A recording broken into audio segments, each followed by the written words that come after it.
How's it? What's up? This is Short Round, and this is Gear and Trail. Today we're hanging out in my man cave, and we're going to take a close look at the function and assembly of the Ridgeline Media Systems Hangtime hook.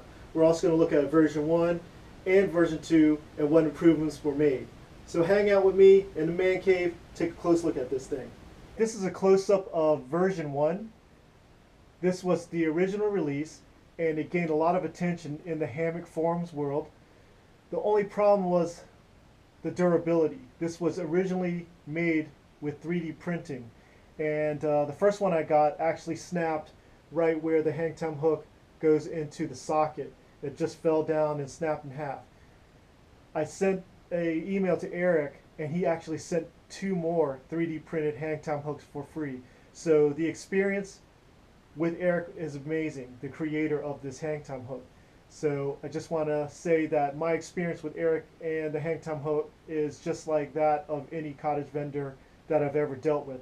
Fast response to emails, fast response to remedy any issues. So that's been incredible. Consistent with the cottage vendor experience.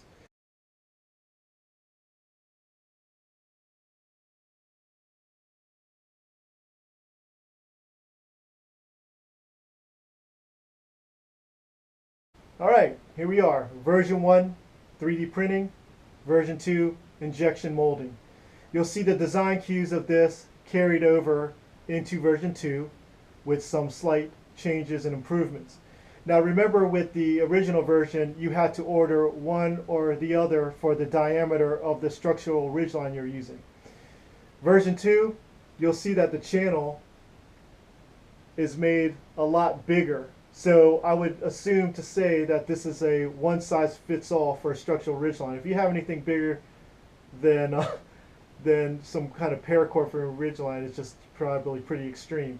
So this will fit like the diameter of a continuous loop at the gathered end of a hammock. It'll fit that am steel if you're using that for your structural ridgeline. And of course it'll take the lash it or zing it for the smaller diameter. One of the biggest improvements, other than it being injection molded, is you'll see this cutout on the nose end right here. You don't have it on the original V1. And this is a really crazy improvement, and I'll show you here in a second. All right, so when you get your Hangtime hook, it'll come in 3 pieces. You have the Hangtime hook, the clamp, and the nut. So basically you're just going to take the nut and put the tapered side over the ball and at the top, and then you're going to push the ball into the socket of the clamp end. Then you're going to just thread the nut onto the socket end. And you're going to want to keep it loose because this is where your adjustments happen. So whether you're a right lay, left lay, you can rotate on the ball the media device any which way you want. And then once you commit, you just righty-tighty, and then the excuse me, the media device will stay in that position. And that's it. All right, so the guys that hang their hammocks 6 to 8 inches higher on the foot end of the head end would have the issue of the Hangtime hook sliding down towards the head end. A lot of people will just lark's head some kind of, shock cord, paracord, and affix it to one of the hooks on the rear heel or the front of the Hangtime hook. But one of the big improvements they made is this cut in the nose end of the Hangtime hook, and I'll demonstrate that now. So in order to do this, to use the cord lock stop with the Hangtime hook, is you have to remove your structural ridgeline. Once you do that, you just grab a cord lock that will fit into the cavity of this cutout, and you can find those on any of your stuff sacks you don't use, and you slide it down the structural ridgeline. So I've already done that. I've got a cord lock I got off a stuff sack, and I got it here on the structural ridgeline. So what you're going to want to do is you just lift the nose end of the Hangtime hook over top of that cord lock. Okay, and that's it. One thing they recommend to stabilize your Hangtime hook is to lark's head on a hair tie, and then take that hair tie and wrap it around the front hook. I'm not too sure how much that does as far as stabilizing it. But I guess it's all trial and error. Now, a lot of times, what happens when you're getting inside and outside of your hammock is you're naturally going to sway the whole system, the whole structural ridge line is going to sway. The best thing to do is just get steady in your hammock and hold it tight. And then once you're pretty settled in your hammock, just let go and it should stop swinging. Oh. All right, I'm going to show you the hang time hook in action. I'm using the cord lock stop so that I can park the hang time hook anywhere I want. All right, so whatever lay you are, head left, feet right, head right, feet left, you can adjust and pivot the hang time hook anywhere you want. You can tilt up, down, left, right, you could sweep it like that, okay? So I'm, I guess, what they call right lay, so I'm head left, feet right. So I pivot the device where I want it, and then I go to the nut and righty-tighty and lock it in place.